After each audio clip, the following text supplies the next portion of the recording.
Good day, everyone. Welcome from my second home, if you will. This is my office away from my office when I'm at our farm in Michigan. So some of you may have seen this background before.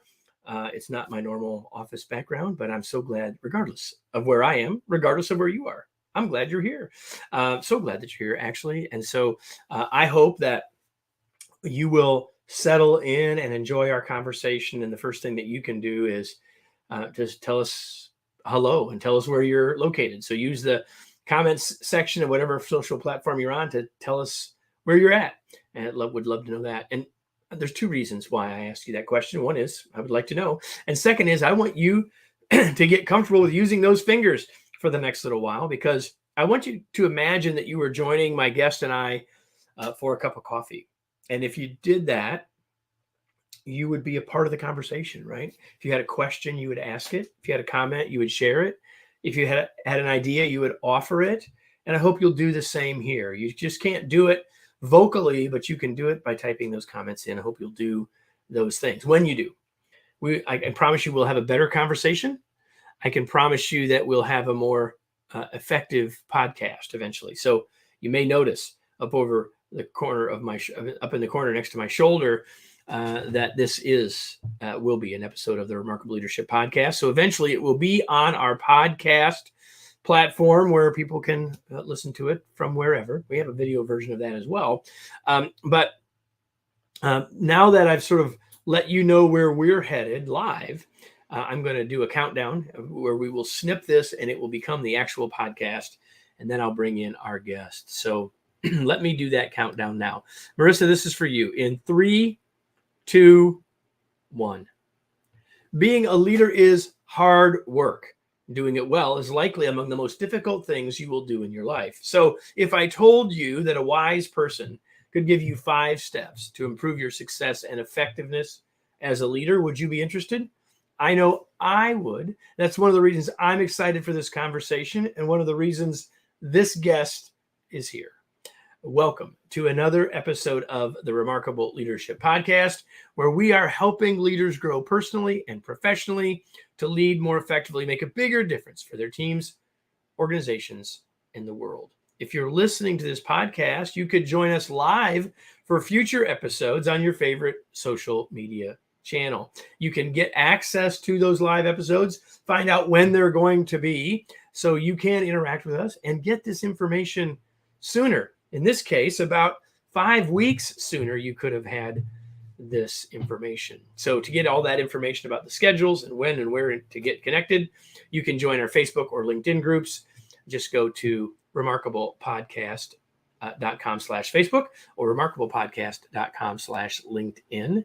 Today's episode is brought to you by our newest product, the Productivity Intensive, a 45-day process to improve your productivity for the rest of your life. Learn more at remarkablepodcast.com/productivity.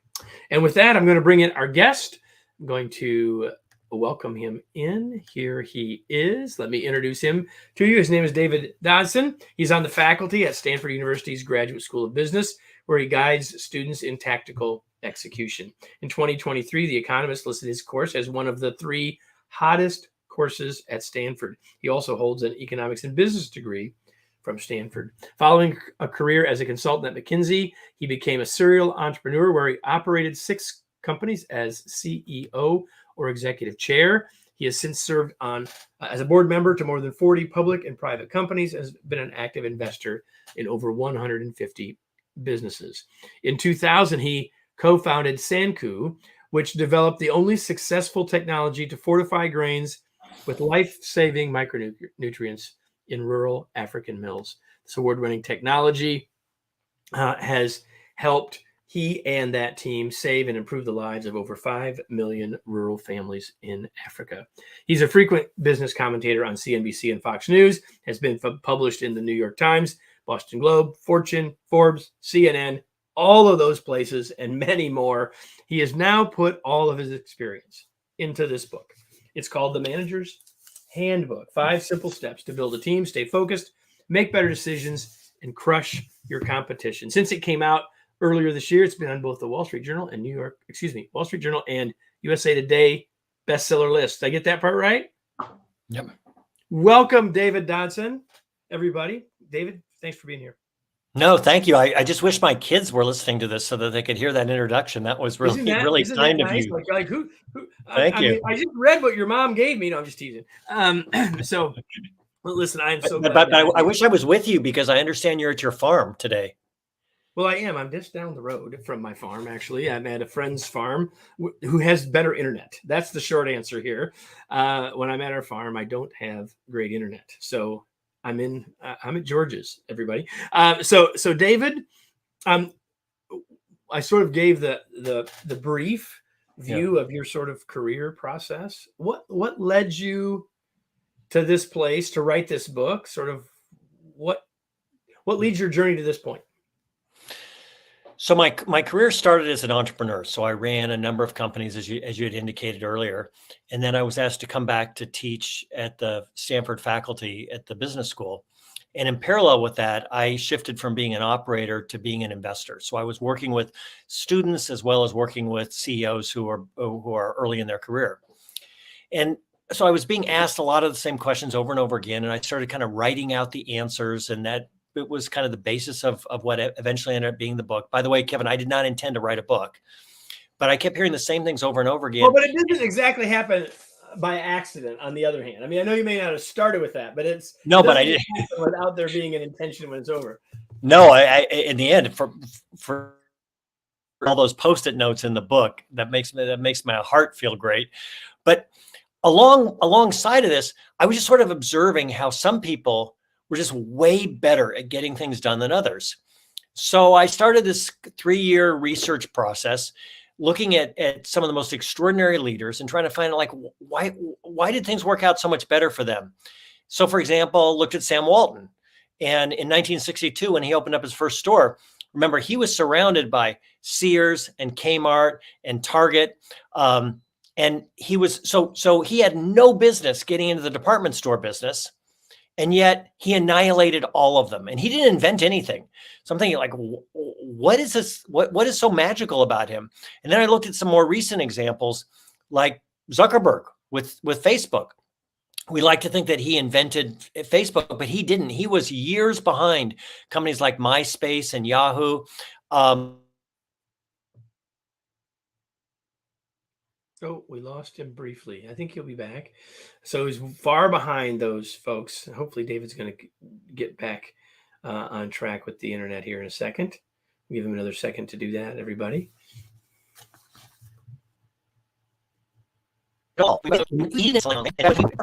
Possibly have and no advantages.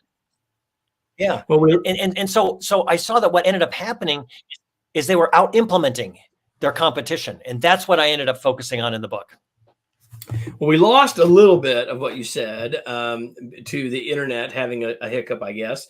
But you were talking about Sam Walton, you were talking about Mark Zuckerberg, and then we lost a little bit. So anything that you want to tie where you started and where you finished back together, you were talking about what are the commonalities, right? And through your work, talking about all those people, you identified, at least in the book, you talk about 5 skills, right? Should we dive into those real quick? Sure, because when I looked at all these leaders who were so much better at getting things done, interestingly enough, there were no exceptions. And we're losing them again. There were no exceptions to these 5 skills. We're just having a little bit of a gap. Hopefully we can make this not have this happen too often. So let's talk about the 5 skills. Right. I mean, I'll let you sort of lay out what they are, and then I want to dive in. We'll talk about some of them a little bit more, but just sort of give us the overview first. Well, the first one was ability to build a team. And you can't build an organization. You can't take companies the way you want to take them in organizations unless you're working through other people. So every one of these people were extraordinary at identifying talent, attracting them, retaining them, giving them good feedback. So that was the first one. The second one was they were really good at reaching out and getting advice, good at seeking and taking advice. The third is that they were extraordinarily good at managing their time. They managed their time, and then they taught the people that worked for them how to manage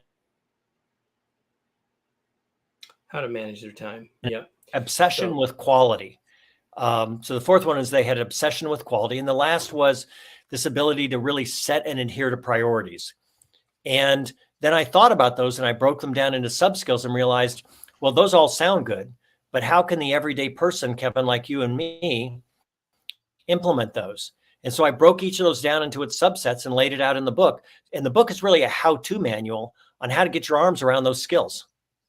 Well, yeah, you call it a handbook, and that's what I would think of it as being, right? Like we take those 5 skills, right?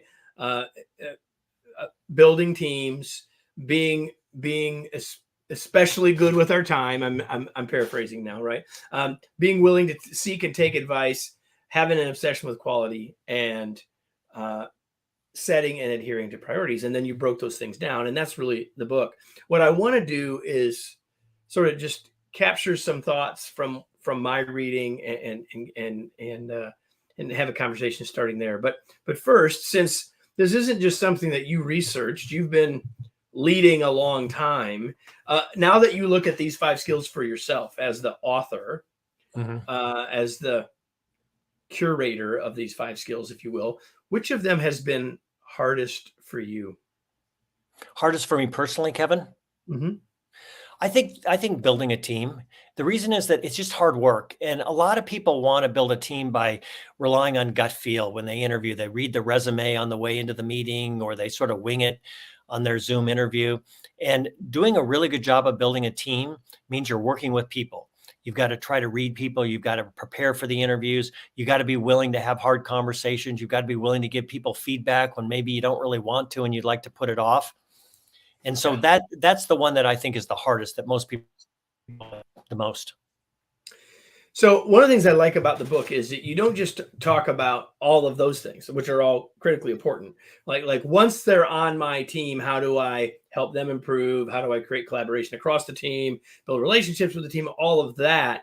But one of the things that I think when I read a book, especially when I read a book to have the author as a guest like you, one of the things I'm thinking about, like what's one of the big ideas, or maybe even one of the tactical ideas that I will take from this book, and I will be able to say this is where this came from for me. And there were some interesting things to me in the hiring area that I thought were especially helpful, because again, we can have a commitment to build the team once they're there, but we're also often picking those people who are going to be there. So let's talk a little bit more about that front end piece. What are a couple of your big pieces of advice around hiring?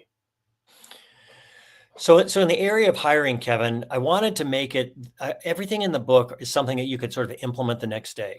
So for example, in the book, I talk about the importance of hiring as a team. So let's say that you and I are looking to hire somebody, Kevin. I explain why it's important for you and I to interview the person together versus you interview them and then I interview them, because that way we have a common set of data so we can talk about what we heard together. So that would be a everyday quick example. The second is I talk about how you ask people questions in a way that what you're trying to do is you're trying to answer questions against a scorecard. So first you need to build a scorecard. And then you don't go on Google and say, 100, most clever questions to ask in an interview, which is how I used to interview. But instead you say, what are the questions that I need to answer in order to rate this person against this particular scorecard? So those would be 2 examples, for example.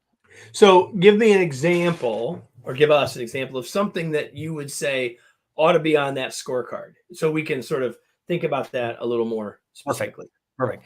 So I used to, for example, ask when I was interviewing, how do you know the light goes off when the refrigerator door closes?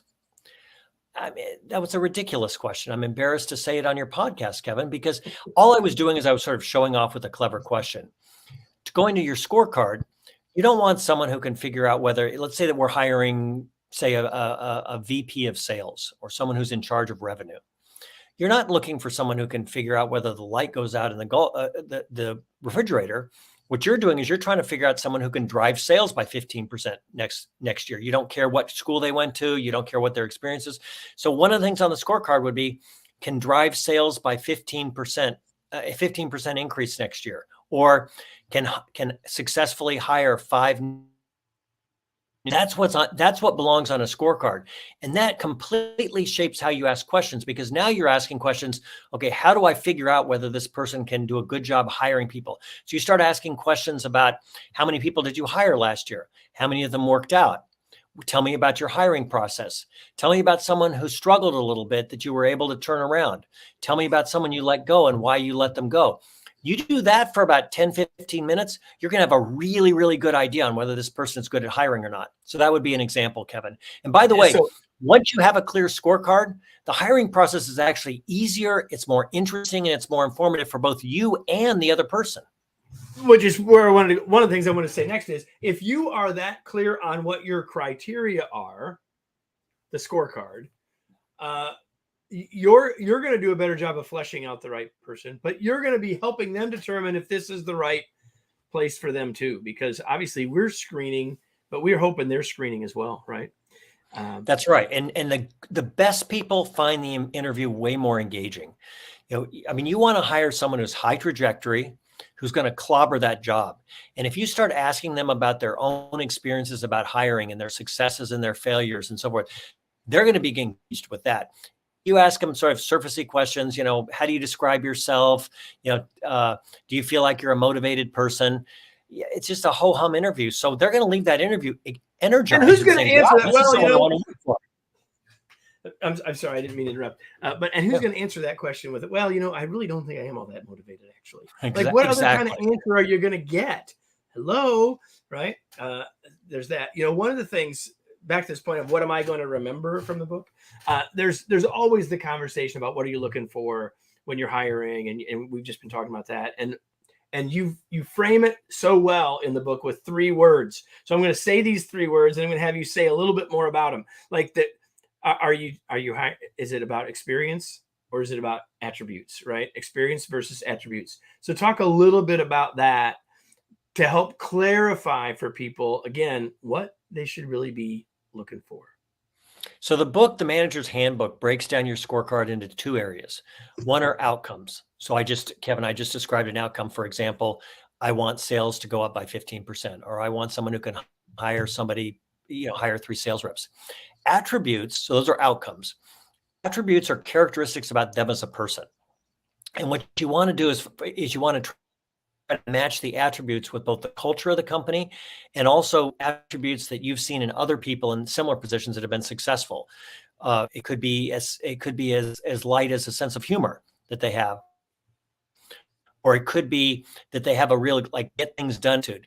And if I ask, okay, Kevin, we're going to go into an grit or not, and we're going to spend 20 minutes talking about that, I promise you that you would have a very good point of view on whether this person has grit or not, as opposed to let's go visit with them and let's see whether we like the person or not. And that's the classic mistake that people make when they hire, is they hire people that they like, but you don't want someone who like. You're not looking for a buddy. You're looking for someone who can get the job done. Yeah. Or we either hire people we like or people that are like us, right? Which is also not necessarily a very good strategy. So you and I share a perspective. One of the 5 skills tells me this, as well as from reading the book, a perspective about how we use our time, how we view productivity, how we work to be more productive. So what are a couple of things? I mean, the skill as described is a fanatical custodian of time. Give us a couple of examples of things that can help us be better in this area. That whole thread of being a good custodian of time started when I was having a cup of coffee with a friend of mine, Tom Staggs, who at the time was the chief operating officer at Disney. And I remember, Kevin, I was meeting him at Stanford, and we were having a cup of coffee, and I was 5 minutes late, and I was all kind of harried and thinking about the email that I didn't get done. And there Tom was, just calm as can be. And I talked to him about it, and I asked him, how do you do it?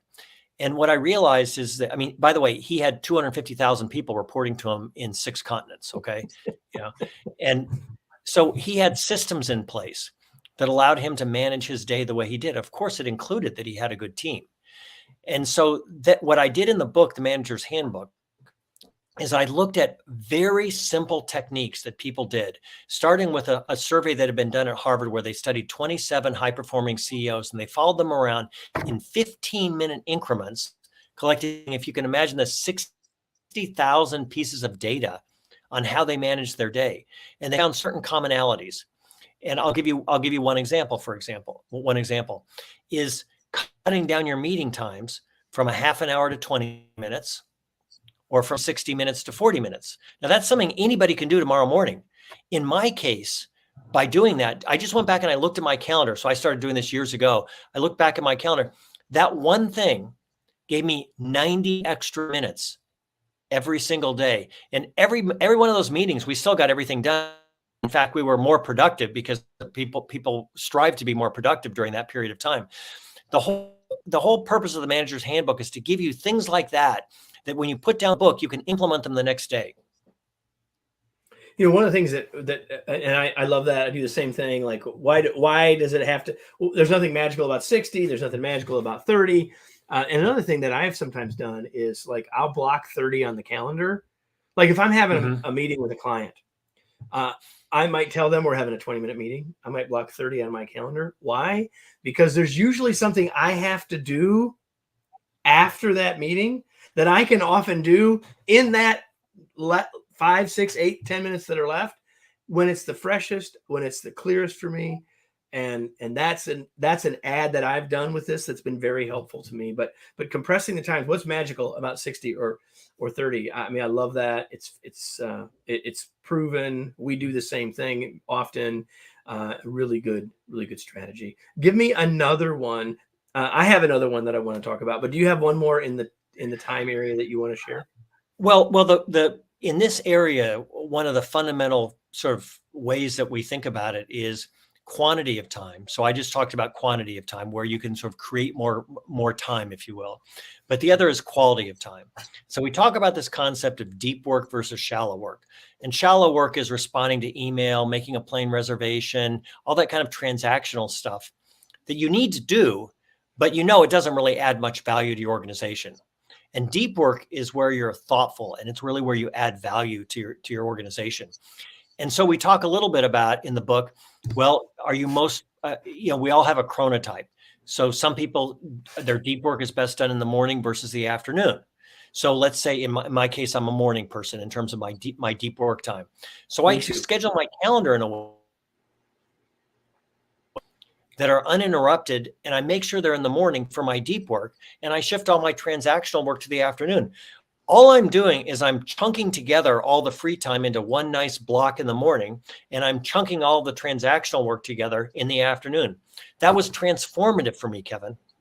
Yeah, that happens to be my chronotype as well. Okay. Is morning versus afternoon, and it is transformative. It makes a huge difference in our productivity in terms of what we're actually accomplishing, right? It's not about activity, it's about accomplishment. And I love that. So you share a metaphor in the book related to your father.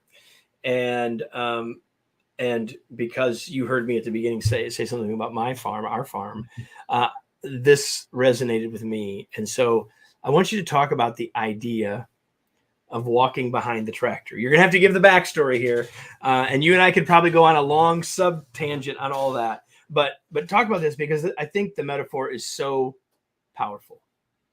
So the last section of the book, it's obviously broken out into 5 parts for each of the 5 skill areas. The last one is an obsession with quality, and so this chapter is called "Walk Behind the Tractor," and it is my favorite, chapter title. So I'm thrilled that you picked up on it. So my dad had a company that manufactured farm equipment, but farm equipment, like cars, are sold through dealers. So he manufactured the farm equipment, but they were sold to dealers who then subsequently sold it to farmers. So his customer was not the end user. And that's a critical component if you're thinking about quality, is who is the end user. Now, sometimes it might be as direct as a dealer network, but another example, which I talk about in the book, is Intuit. But before I get to Intuit, so why walk behind the tractor? So on the weekends, when I was a little kid, I would go out with my dad on the weekends, and we would literally walk behind the tractor. We would be walking behind a farmer's tractor, watching his implements work. And the farmer was not actually the customer of my father's.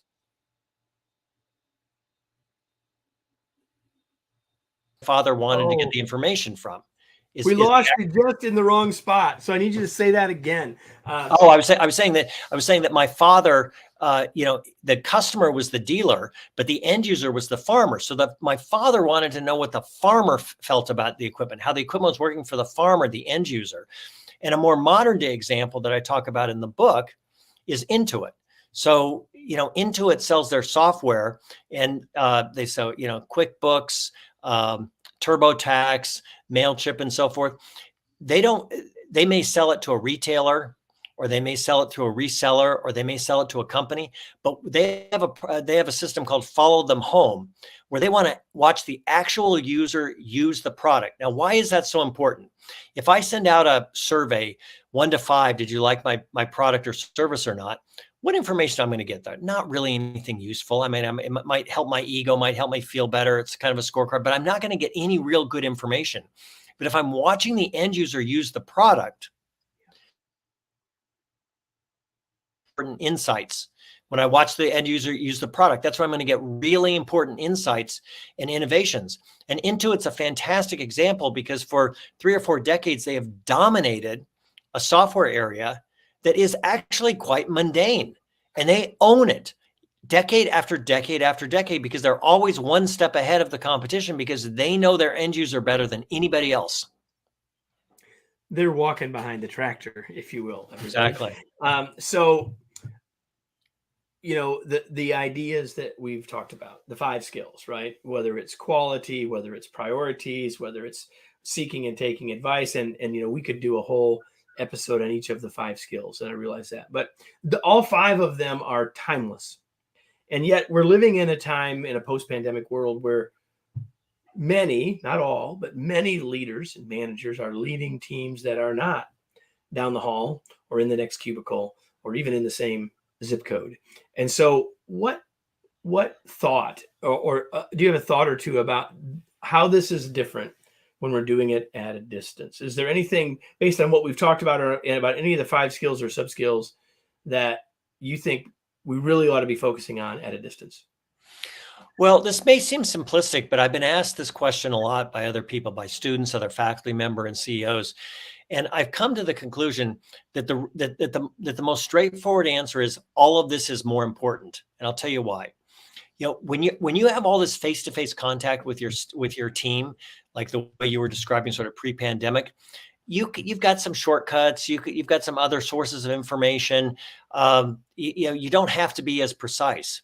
But when your team is only convening 1 day a week or 2 days a week, and then you're not giving good feedback, that's really critical because not only are you missing that one opportunity to give good feedback, and of course the book talks about the right way to give good feedback, but the second is that all of our employees are out for bid every single day on platforms like LinkedIn and so forth. And so if you're not running a tight organization, your competitor's ability to poach employees is higher than ever, right? Higher than ever. So is there anything that I didn't ask today or that we didn't talk about that you wish we would have? Well, there was an insight that I had about the book that came actually after the book was written, when I was talking to people who are using the book. And I was with someone who owns a massive real estate company in the United States. And he said, what organizations, because I talked about individuals like Sam Walton and so forth, what organizations implement these 5 skills? And what came to mind instantly was Amazon, for example. And then the light bulb went off, Kevin, because I got thinking, wait a minute. What really was transformative was not that Jeff Bezos or Sam Walton or Tim Cook or Scott Cook, that they embraced these 5 skills. They were teachers, not doers. And what they did is they created organizations where everybody within the organization was embracing these 5 skills. And so that's the one thing that I wish I'd had in the book, which I said, this is not a book for just you. Yeah, this is a book for the organization. Skills across your organization.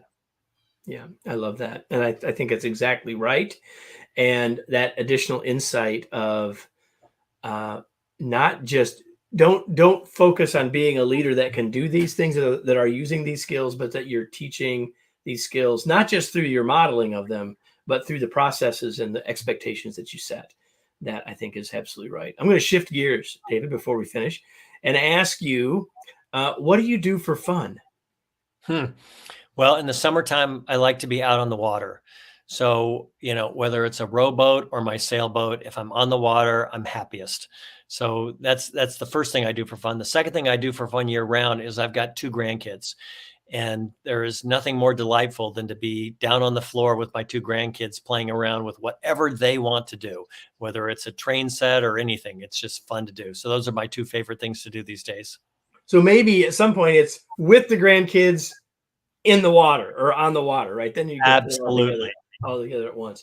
So the only thing you knew I would ask you, you didn't know I would ask about walking behind the tractor, but you did know that I would ask you this question. So David, what are you reading these days, or what's something you've read recently?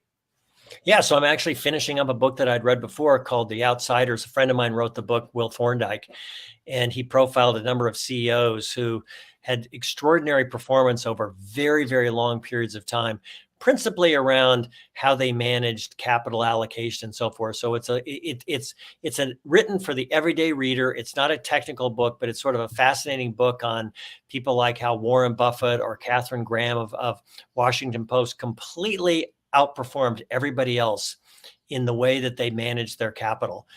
It's a fascinating, quick read. Each chapter is an individual CEO, and I love the book. So it's written by a friend of mine, Will Thorndike. So it's fun to read something that a friend had written. That is true. So The Outsiders for you, and you'll have access to that in the show notes, as well as a link to David's great book, The Manager's Handbook. 5 simple steps to build a team, stay focused, make better decisions, and crush your competition. Where do you want people to connect with you? Where can they learn more about the book? Where do you want to direct people, David? Well, I stay really current on LinkedIn. So that would be the first place. I also stay current on X, formerly Twitter. So those are the 2 things. I do have a website, but truthfully, I try to keep my LinkedIn site very current. And I love having people, ask to join on my network on LinkedIn. I love that, and I encourage you to do that. I find more and more that LinkedIn is a really useful place to be, not only in terms of following smart people. I can say much the same thing in terms of how much time we spend putting content there and trying to be helpful. And so I encourage you to follow and connect with David and do the same with me. So I have a question now, but I want to thank you, David, for being here. Of course, it was a pleasure to have you. I've been looking forward to this. We had a little bit of a delay in making this happen, and it was worth the wait. But I have a question for all of the rest of you now. It's a question I ask you every single week. There it is. Now what? Okay, so what did you get here that you're going to go use? Maybe you got an idea about compressing the length of your meetings. As David said, you could start that tomorrow. Maybe you got a sense about how you could think about your hiring process differently. Maybe think immediately about what you could do different with the questions that you ask. Those are just a couple of the several other very specific things that we talked about today. Or maybe what you are going to do is something that you sort of connected from what you heard. It doesn't matter what action you take as a result nearly as much as that you take some action. You get far more from this if you take action than if you don't. So David, thank you again for being here. Such a pleasure to have you. And everybody, we do this every week, so you should really come on back. So if you're on the podcast, that they'll show up for you automatically if you subscribe. So why don't you? And if you're enjoying them, why don't you invite someone to join us next week for the next episode of the Remarkable Leadership Podcast? Thank you.